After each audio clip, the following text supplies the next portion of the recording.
In today's video, I'm going to teach you how to convert Excel to CSV. By the end, you'll know exactly how to export your spreadsheet into a clean, shareable text file that many apps can read.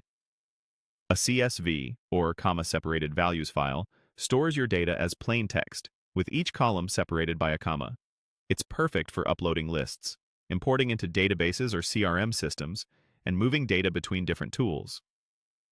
Start in your Excel workbook with the sheet you want to convert visible.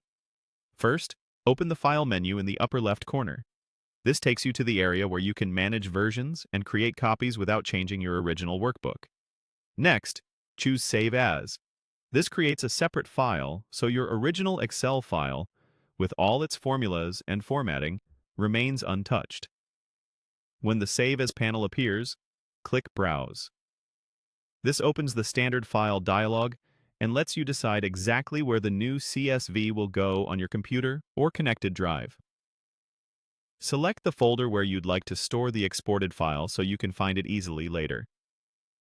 Keeping CSVs together in a dedicated folder can make organizing and sharing simpler, especially if you export often. Now look for the Save as Type dropdown near the bottom of the dialog. Open that list and choose CSV, which stands for comma delimited. This option converts the currently active worksheet into a simple text file with commas separating each column. A quick heads up as you make that choice. CSVs only save the sheet you're currently viewing, not the entire workbook.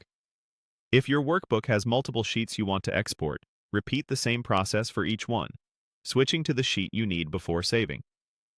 Also, CSV files don't carry over formatting like colors, bold text, or formulas. They capture the values you see in the cells at the moment of saving. That's expected and part of what makes CSVs widely compatible. After selecting CSV as the type, click Save to finish. Excel may inform you that some features aren't supported in CSV format.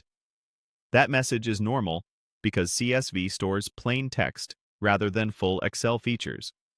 Once saved, your data is ready to share, upload, or import into other systems that require a CSV. That's all there is to it. File, Save As, Browse, choose your folder, pick CSV as the type, and save. Thanks for watching, and enjoy a smoother workflow with quick, reliable CSV exports from Excel.